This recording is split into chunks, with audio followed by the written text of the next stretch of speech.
apex bank কেলেংকাৰীৰ নতুন মূৰ অন্যতম অভিযুক্ত ৰাজেশ বাজাজৰ বিস্ফোৰণ বাজাজৰ মুখত স্পষ্ট ভাষাত বিশ্বজিৎ ফুকন আৰু সঞ্জয় কিষাণৰ নাম বাজাজৰ বিস্ফোৰণৰ পাছতেই পুনৰ সৰব প্ৰদেশ কংগ্ৰেছ এপেক্স বেংক কেলেংকাৰী যিজন মূল অভিযুক্ত ৰাজেশ বাজাজ তেওঁ কালি কিছুমান কথা ৰাজহুৱা কৰিছে আৰু সেই কথা কিছুমান ৰাজহুৱা কৰি বিজেপিৰ প্ৰাক্তন মন্ত্ৰী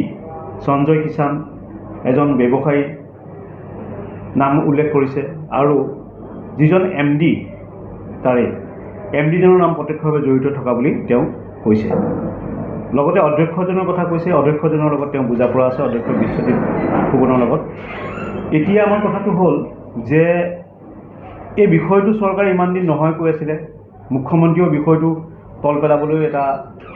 অপচেষ্টা চলাই আছিলে গতিকে ৰাইজক এই কথাখিনি জনাব লাগে যে এপেক্স বেংক কেলেংকাৰীৰ তদন্ত কি হ'ব এপেক্স বেংকৰ বিৰুদ্ধে গুৰুতৰ কেলেংকাৰীৰ অভিযোগ উত্থাপন হৈ থকাৰ মাজতেই ৰাজেশ বাজাজৰ বক্তব্যৰ সৃষ্টি কৰিছে চাঞ্চল্যৰ এপেক্স বেংকৰ পৰা অনৈতিকভাৱে কোটি কোটি টকা উলিয়াই নিয়া বুলি গুৰুতৰ অভিযোগত অভিযুক্ত ৰাজেশ বাজাজে এক সংবাদ মাধ্যমৰ সাক্ষাৎকাৰত প্ৰদান কৰিছে এলানি বিস্ফোৰক স্বীকাৰোক্তি বাজাজৰ এই স্বীকাৰোক্তিৰ পাছতেই এপেক্স বেংক কেলেংকাৰীৰ তদন্ত বিচাৰি প্ৰদেশ কংগ্ৰেছৰ দাবী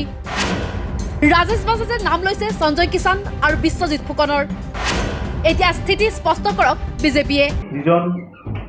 মূল অভিযুক্তজনে ৰাজহুৱা কৰা কথাখিনিত প্ৰাক্তন মন্ত্ৰী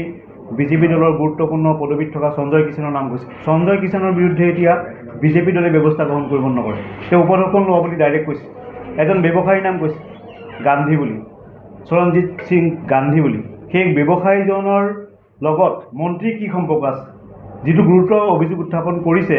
যে 9 মাইলৰ পৰা জাগিৰোডলৈকে তেওঁ শিলৰ ব্যৱসায় কৰে কয়লা চিণ্ডিকেটৰ লগত জড়িত এই বিষয়বিলাক যে এজন ব্যৱসায়ীয়ে উত্থাপন কৰিছে ইয়াৰ বিৰুদ্ধে চৰকাৰে ব্যৱস্থা গ্ৰহণ কৰিব নকৰে বিশেষকৈ এপেক্স বেংকৰ অধ্যক্ষ বিশ্বজিৎ ফুকন আৰু মন্ত্ৰী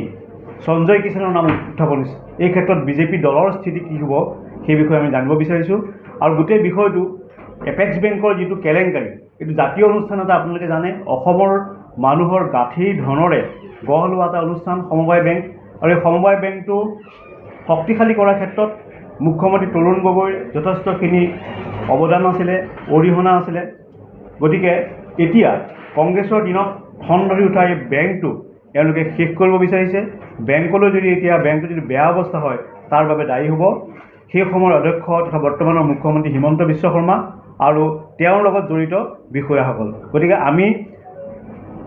এই বেংকটোৰ তদন্তৰ স্বাৰ্থত আমি যিজন এমডি শইকীয়া তেখেতক ইমিডিয়েটলি খুব তাৎক্ষণিকভাৱে আমি তেখেতক নিলম্বন কৰাটো বিচাৰিছোঁ নিউজ ডেস্ক ৰিপৰ্ট দি ক্ৰছ কাৰেণ্ট